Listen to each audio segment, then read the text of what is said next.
50 parlamentares assinaram um pedido de impeachment de Lula, protocolado pelo deputado Sanderson. Esse é o maior número de apoios para o afastamento do presidente desde o início do mandato do petista. O novo pedido de impeachment foi motivado pelo convite feito por Lula ao ditador venezuelano Nicolás Maduro, acusado pelos Estados Unidos de narcoterrorismo. Há também a indicação do advogado pessoal do Lula, Cristiano Zanin, para o Supremo Tribunal Federal. Os signatários do pedido de impeachment afirmam que ambas as condutas teriam configurado crimes de responsabilidade. A abertura do processo de impeachment ainda precisa ser analisada pelo presidente da Câmara, Arthur Lira. Mas será que esse pedido tem alguma chance de andar? Para falar sobre esse assunto, trouxemos ao meio-dia em Brasília os deputados federais Evair de Mello e também Carlos Zaratini, que já estão com a gente. Tudo bem, deputados? Obrigada pela gentileza. Deputados, me escutam? Oi, estou te escutando. Boa tarde. Maravilha. Boa tarde. Obrigada, deputado Carlos Zaratini. Obrigada, deputada Evair de Mello. Obrigada por vir ao meio-dia em Brasília. É um tema delicado, né? A gente fala de impeachment. Logo no início do governo do Lula, já tem esses pedidos aí. Esse é o pedido que tem o maior número de assinaturas. E eu começo perguntando para o deputado Carlos Zaratini. Há alguma chance, deputado, na sua visão, desse pedido andar?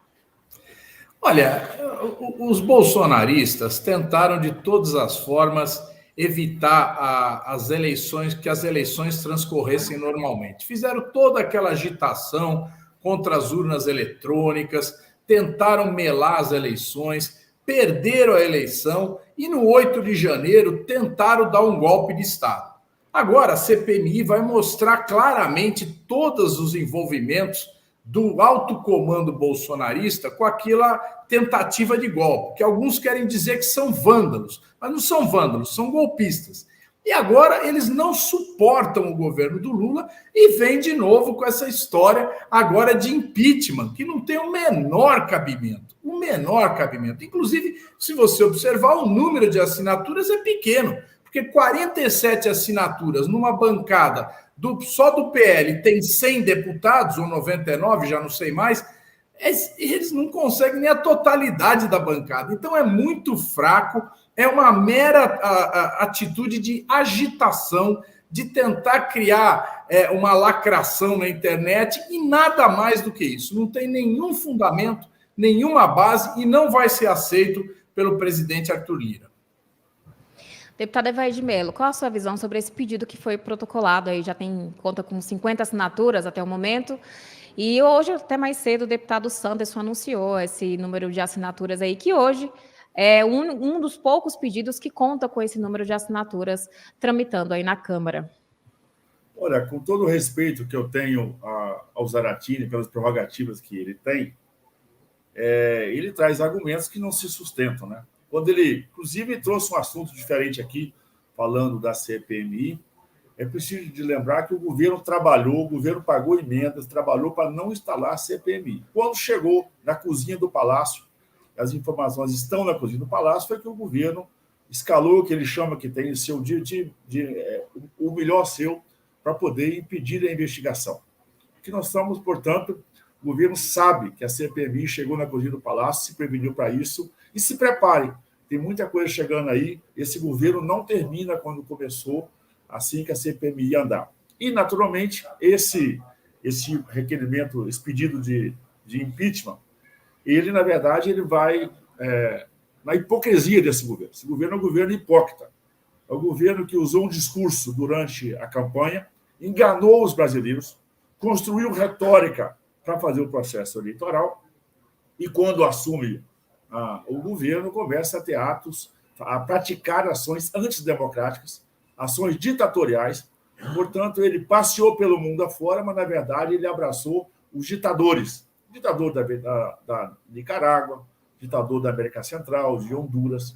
E, naturalmente, abraçou e trouxe para o seu colo, né, esse bandido internacional, que não é só nós, o mundo inteiro reconhece assim, que é o Maduro, criando até um constrangimento para outros presidentes que até são de esquerda, de ideologias parecidas, mas ficaram constrangidos com a notoriedade, né, que esse mentiroso, que o Lula é um mentiroso, ele mente todo dia, ele constrói números todos os dias. O tanto que ele, inclusive, ele dá dicas ao Maduro. O Maduro precisa de construir narrativas, porque, na verdade, a Venezuela, que não consegue mais espaço em nenhuma agenda globalizada, nenhuma agenda no mundo afora, o Lula, ele claramente diz ao Maduro, Maduro, você tem que voltar para casa e fazer como eu faço. Constrói número, constrói narrativas para ver se você consegue melhorar essa sua imagem. Portanto, esse é um ato, o presidente claramente, né, ele violou os princípios que regem a República Federativa do Brasil nas suas relações internacionais, como tratados internacionais de direitos humanos. O Maduro é claramente um ditador que não respeita os direitos humanos. Quando o Lula abraça o cidadão, coloca no seu colo, e ainda tem muitas coisas que não estão explicadas a viagem do Maduro aqui, ele comete um crime, e para impeachment não tem tamanho de crime, tem crime. É mais um crime, é mais uma ação de impeachment que o Lula está botando no seu currículo, para ficar registrado, inclusive, para ir para a história. Todos os crimes que o Lula cometer, nós vamos acionar, nós vamos exercer a plenitude da oposição, para que o Brasil possa ter certeza que a oposição está trabalhando, atuando e dando transparência nos fatos. E, claro, naturalmente, agora é esperar a decisão que é regimental do presidente da Casa.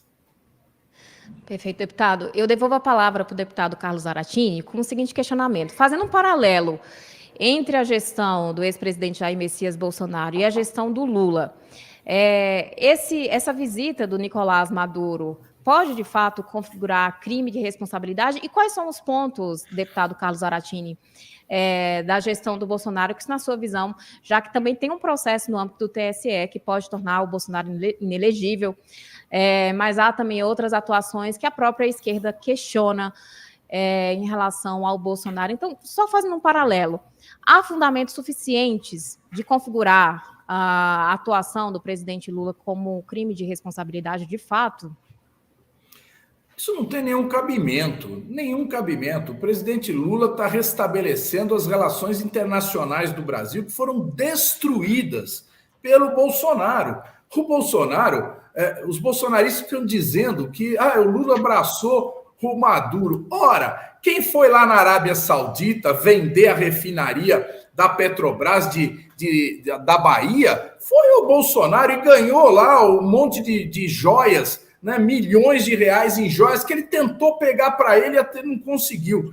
Então, quem está cometendo crime, quem cometeu crime no governo foi Jair Messias Bolsonaro e não Lula. Lula está dialogando com todo mundo. Ontem mesmo dialogou com a representante da comunidade europeia, né, que veio aqui rediscutir o acordo entre o Mercosul e a comunidade europeia, que foi atrapalhado pelo Bolsonaro, que atacou tanto o meio ambiente que os europeus resolveram colocar um adicional no acordo, adicional esse que está praticamente inviabilizando esse acordo. E agora o objetivo é retomar a discussão. Olha, o Lula é uma pessoa que tem capacidade de dialogar com qualquer liderança internacional, coisa que o Bolsonaro não fazia e nem tinha condições de fazer. A gente se lembra, ele fez papelões enormes aí em fóruns internacionais que ninguém queria nem tirar foto com ele. Agora, nós estamos restabelecendo a normalidade das relações exteriores do Brasil. A Venezuela é um país vizinho, faz fronteira com o Brasil. É importante que a gente tenha relações com a Venezuela, relações comerciais, relações políticas, relações sociais. Lá existem problemas na Venezuela e nós consideramos que tem problemas mesmo, mas ninguém resolve os problemas atacando, fazendo boicote, como o Bolsonaro quis fazer do Brasil em relação à Venezuela, impulsionando, apoiando um ser ridículo, aquele Juan Guaidó, que se declarou presidente da Venezuela e foi a maior vexame internacional. Então, nós vamos restabelecer a normalidade, queremos que a Venezuela vá para o caminho democrático o mais rápido possível, que restabeleça a normalidade, somos a favor disso, não há nenhuma dúvida em relação a isso, mas queremos que o Brasil converse com todo mundo. Todo mundo que quiser conversar com o Brasil, nós vamos conversar. Essa é a política externa que nós queremos. Agora, pedir impeachment em relação a isso é um completo desconhecimento da história do Brasil nas relações internacionais. É uma falta de conhecimento. Aliás, o Bolsonaro foi visitar o Putin poucos dias antes da Rússia ocupar a Ucrânia. Ele teve lá, alegrinho, tal, fazer relações com o Putin. E por que isso pode? Né? Então vamos lá, minha gente, vamos trabalhar pelo Brasil. O Brasil precisa de muita coisa. Nós estamos fazendo coisas importantíssimas, restabelecendo o governo, porque nós passamos aqui 4 anos sem governo, um sujeito que sequer tinha vontade de trabalhar. E agora vai ter que responder sim, viu, Kiss? Vai responder por ataque à democracia que ele fez em vários momentos do seu governo. Deputado Evair Mello. Olha, Kiss, realmente o Lula fez uma escola de oratória, de versões que toda a esquerda acaba acompanhando. No governo Bolsonaro, foi que nós avançamos, por exemplo, para que o Brasil possa entrar na OCDE. Fizemos as reformas importantes aqui na casa, e o Brasil mesmo... Acabou minha energia aqui. Opa, voltou? Ei, Cris. Ei. Oi, estou te ouvindo. Foi no governo Bolsonaro que nós começamos... Aliás, no governo Temer ainda, nós começamos a fazer reformas importantes para que o Brasil pudesse realmente fazer parte da OCDE. Começamos reformas estruturantes aqui na casa. O acordo Mercosul-União Europeia ficou parado por muitos anos. E foi no governo Bolsonaro que nós praticamente avançamos mais de 90% para que o Brasil pudesse liderar esse acordo importante para o Mercosul, para que nós tivéssemos essa relação importante com a União Europeia, que é tão importante para nossas relações comerciais.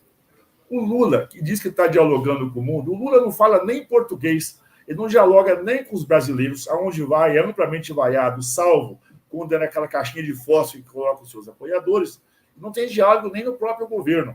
É público, todo mundo me conhece, né? Não tem nenhuma orientação, não tem plano de governo. O governo está batendo a cabeça, cada ministro está tentando se salvar a seu bel prazer e nós somos à deriva.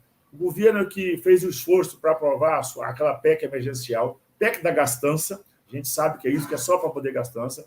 O governo que veio com esse arcabouço fiscal, que é uma vergonha, que só fala em aumento de despesas com discurso. O tanto que o mercado precificou o que é ruim, né, esses 2 terços que o governo apresentou, e o Lula precisa, então, ele sim, de trabalhar, de dialogar. O Lula não está despachando, né, recebe ministro como recebeu hoje, então isso está se fazendo muito mal para o país. E já que ele tá muito amiguinho, né, do Maduro, ele deveria, inclusive, pedir ao Maduro como que a esquerda tentou colocar na conta dos Yanomamis, na conta do Bolsonaro a questão dos Yanomamis. É preciso ressaltar que mais de 70% do terreno da área Yanomami é da Venezuela. Seria um bom momento de apresentar um diagnóstico da real situação dos Yanomami da Venezuela, inclusive, que estão tentando fugir aqui para o Brasil.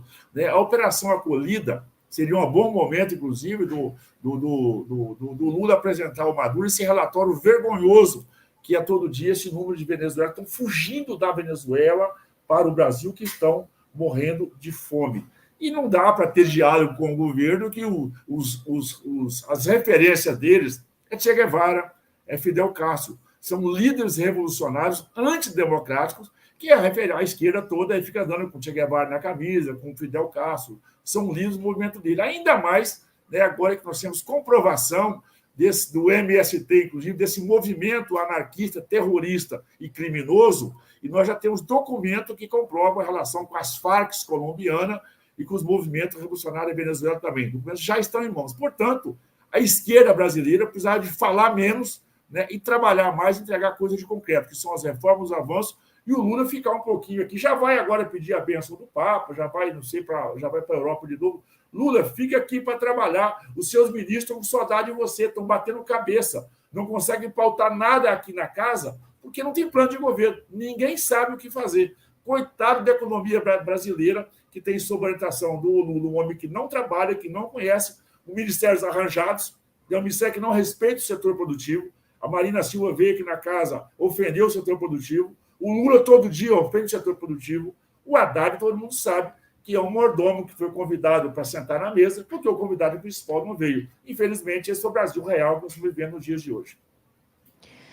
Deputado Carlos Zaratini, aproveitando um gancho aí na fala do deputado de Mello, nesse pedido de impeachment, 4 nomes são ligados à própria base aliada do governo. Você avalia que pode ser que esteja acontecendo aí talvez uma divisão interna em relação à atuação do Lula? Não, absolutamente nada disso. Tem bolsonarista em vários partidos, né? Tem bolsonarista que se elegeu pelo MDB, pelo União Brasil, né? Pelo PP, não é só no PL. Eles têm bolsonaristas, como também dentro do PL, não existe só bolsonarista. Tem gente que não é bolsonarista, que votou já com o governo dentro do PL. Então, se tem divisão, vamos analisar a divisão do PL, né? O partido do Bolsonaro, o partido comandado pelo Valdemar Costa Neto. Então, nós temos que analisar isso. O Congresso ele é muito complexo, certo? Tem gente de várias tendências em vários partidos. E existe gente bolsonarista dentro desses partidos que estão na base do governo. Nenhum problema em relação a isso. Logicamente, a gente gostaria que os partidos fossem mais homogêneos, mas não é a realidade brasileira. Então, nós vamos trabalhar com isso normalmente, vamos apresentar os nossos projetos, estamos apresentando, já recuperamos o Bolsa Família, já recuperamos o Minha Casa Minha Vida, aprovado na Câmara, agora em votação no Senado. O Mais Médicos, nós vamos contratar 38 mil médicos, né? Aliás, 28 mil e 34 mil médicos já se candidataram ao Mais Médicos. Recuperamos o Farmácia Popular. Nós estamos investindo em saúde pública, em educação, em infraestrutura, para fazer o Brasil avançar. Né? Avançar o quê? Com justiça social. Nós não queremos que um pequeno grupo, essa turma aí que adora o Roberto Campos Neto, presidente do Banco Central, que quer manter os juros na estratosfera, né? Essa turma já ganhou muito dinheiro. Nós precisamos que os brasileiros tenham oportunidade. A grande maioria dos brasileiros, o povo que trabalha, o povo que não trabalha e precisa trabalhar, está desempregado. Então, esse é o esforço do presidente Lula e as coisas estão saindo, né? Para desespero da oposição, que não tem o que falar. Tá parada, tá paralisada. Aí inventa, vamos fazer o impeachment do Lula. Falta do que fazer. Vamos trabalhar, vamos debater os projetos. Pode ser que vocês tenham até ideias boas. Tragam as ideias, vamos debater. Quem sabe a gente melhora os projetos. Agora, nós vamos fazer. Não vão impedir o governo de governar, de fazer aquilo que se comprometeu na campanha eleitoral. Obrigada, deputado. Eu devolvo a palavra para o deputado Evair Mello com outra pergunta, também ligado a isso. A gente tem acompanhado aqui a dificuldade do governo em aprovar pautas prioritárias. A gente acompanhou o PL das fake news, o marco do saneamento, agora uma grande dificuldade para aprovar o arcabouço, aí que foi feito diante de uma grande negociação, e a gente tem visto algumas críticas do próprio presidente da casa à articulação do governo dentro da casa, dentro da Câmara dos Deputados. Deputado Evair Mello, você avalia que esse ruído na comunicação entre o Arthur Lira e o presidente Lula pode vir a ser, talvez, um indicativo de aceitação desse pedido de impeachment? Vamos na linha do tempo, né? Eu digo que o Lula está para a política, assim como o Paulo Rossi estava para a seleção italiana em 82. Foi solto para ter uma atuação específica, né? Eles identificaram o Lula no único ator capaz, que o Lula é um ator, né, de vencer as eleições.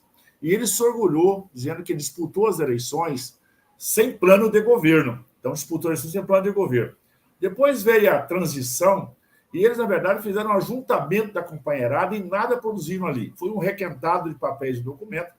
E o Lula, não sabendo o que fazer, ele requentou aquilo que ele fez lá em 2002.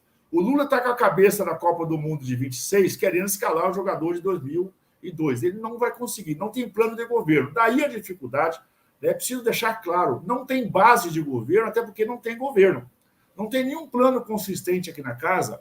E você conversa com os ministros, pensa na particularidade, nas entrevistas, você percebe que não tem nenhuma orientação. O vento não está favorável, portanto, ninguém sabe para onde ir. Então, exatamente como biruta de aeroporto.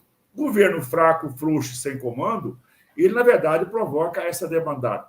Nós temos o presidente da Casa, o deputado Arthur Lira, experiente, consistente, com muita responsabilidade, que já avisou para o governo, não vai aceitar retrocesso, porque esse governo ele quer o retrocesso. Ele quer tirar a autonomia do Banco Central, porque ele quer mandar nas coisas, fazer a canetada, assim como fizeram nos governos anteriores. Eles querem acabar com o marco do saneamento básico, porque eles querem continuar que o povo continue na miséria, sem água. Eles querem acabar com tudo com que o Brasil avançou. Mas o presidente Arthur Lira é um parlamentar responsável, conhece os avanços importantes e não vai permitir o retrocesso que o governo quer. Como não tem plano de governo, a gente às vezes fica sem saber o que fazer. Nós atuamos no dia a dia aqui apagando incêndio na cabeça de fósforo, porque o governo não tem nem tamanho para fazer um incêndio grande. É lamentável, eu vejo os deputados da base aqui do governo, como é dos corredores, eu estou desempoderado, eu estou falando pelo governo, mas não tem uma orientação, a liderança não atua, não tem um mapa de navegação, ele não sabe para onde vai. Então, deixar claro para os brasileiros, esse governo não sabe para onde vai, não tem plano. Quando a gente percebe aqui, por exemplo, aqui na questão da inflação, eu vejo o meu colega aqui criticar o Roberto Campos, né? Assim, é até engraçado, né? O Banco Central não faz o que quer. O Banco Central tem suas diretrizes, marcos econômicas, pautado no programa de governo, pautado nas diretrizes do governo. Só que não tem governo, não tem diretriz. Com isso, o governo que só fala aumentar a despesa, naturalmente aumenta a dívida pública, e com isso a questão óbvia, questão inflacionária, questão de juros no Brasil, é consequência do desgoverno. O Brasil poderia estar num plano melhor se o governo tivesse um plano de contenção de despesa, se o governo não aumentasse todo dia as suas despesas, se o governo desse orientação clara no setor de indústria, comércio e serviço, se o governo não parasse com essa bobagem de retroagir nos marcos que nós avançamos, o marco do setor elétrico, o marco da mineração, o marco de ferrovia, autonomia do Banco Central, o marco importante aqui como do saneamento básico. Então, o governo faz um discurso ruim, não apresenta e, naturalmente, eu fiz essa pergunta ao Haddad se ele conhecia a composição do plano de metas para que ele pudesse ter o horizonte inflacionário. Ele não soube responder. Foi aonde surgiu aquela frase que eu disse que ele era limitado no tempo, que a gente conhecia e respeitava isso, mas é preciso qualificar um pouco mais a sua equipe econômica para ajudar, inclusive, construir esse plano. Em cima desse plano, o Roberto Campos com a sua equipe, que, por sinal, o Banco Central tem uma equipe de profissionais qualificados lá, não é o Roberto, que não ele que faz, profissionais de carreira que historicamente estão no banco, com capacidade de realmente fazer a entrega que o Brasil precisa. Então, eu volto a dizer, governo fraco e frouxo, sem comando, faz essa demandada não só da sua base, como também consegue desmanchar os indicadores econômicos. Para a gente encerrar, agora 12h40, aqui a gente está com os deputados federais Carlos Zaratini, que está comentando aqui, e Evaí de Mello, que estão comentando esse pedido, que já conta com 50 assinaturas até o momento, de deputados pedindo o impeachment do presidente Luiz Inácio Lula da Silva. Deputado Carlos Zaratini, ainda nesse mesmo viés dessa tensão, ou possível tensão, entre Lula e o Lira, é quase um trava-língua, né, os dois nomes. O senhor avalia que o Lira deve comprar essa briga ou ele possivelmente vai ficar imparcial e não deve aceitar esse requerimento aí? É evidente que o Lira não vai aceitar esse requerimento, né? É um requerimento sem fundamento, é provocação pura, é tentativa de agitação da base bolsonarista, não vai nada além disso, não tem nenhum fundamento isso. Então, isso aí, quem está ouvindo aí, eu sei que tem muita gente aí admirador do Bolsonaro, gente que gosta aí do Bolsonaro ou que faz oposição ao Lula, tira o cavalo da chuva, isso aí não vai rolar, certo? Tratem de arrumar explicação para a tentativa de golpe, que foi o dia 8 de janeiro, certo? É aí que vai ter muito problema para o bolsonarismo, certo? Para a cúpula do governo, para aqueles que de fora incentivaram aquelas pessoas a irem lá e que prometiam que o exército ia se deslocar para lá para apoiar o golpe, certo? Isso aí tudo começou naqueles atos de 7 de setembro, quando Bolsonaro ameaçava fechar o Congresso, o Supremo Tribunal Federal. Isso aí tudo, né, vai ser visto agora na CPMI, vai ser analisado e vai ser mostrado para o povo brasileiro. Então, o verdadeiro criminoso, aquele que atentou contra a democracia, foi o senhor Jair Bolsonaro. Nós vamos poder constatar isso na CPMI, certo? E vamos poder depois fazer um julgamento político, né? Porque quando o Congresso se manifesta numa CPMI, é em torno de uma avaliação política. E nós vamos avaliar politicamente aqueles eventos todos que tentaram suprimir a democracia no Brasil. E vamos continuar na democracia, certo? Vai ter eleições daqui a 3 anos e meio, daqui 3 anos, menos, né? Um pouquinho, 3 anos e meio, nós vamos poder debater novamente, fazer a avaliação do governo Lula, né? E vamos mostrar claramente quem tinha razão nas suas propostas, no seu programa de governo, que o Lula está executando. Ele falou, eu vou retomar essas políticas, e está retomando as políticas, e está garantindo que o povo brasileiro tem acesso à moradia, tem acesso à educação, tem acesso à saúde, que é isso que importa. O governo tem que olhar para a maioria do povo, né? E não para uma fatia ridícula, ínfima, que é o mercado financeiro, que ganha dinheiro a rodo graças a essa política do senhor Roberto Campos Neto, né? Política do Paulo Guedes, política bolsonarista, que enriqueceu essa turma toda. E que, além disso, ainda destruiu as finanças públicas, porque o que eles torraram de dinheiro para ganhar as eleições não tem parâmetro na história do Brasil, né? Não teve limite. Então, isso tudo vai ser avaliado e julgado. Deputado Carlos Zaratini, muitíssimo obrigada por sua participação. Deputado Evair de Mello, muitíssimo obrigada por sua participação aqui no Meio Dia em Brasília. Obrigada por trazer opiniões divergentes, mas assim, sempre em alto nível, os dois trazendo pontos de vista, aí, pontos e contrapontos para esse debate, que agora está em evidência na Câmara dos Deputados. Obrigada pela gentileza e eu aguardo os senhores em outra oportunidade.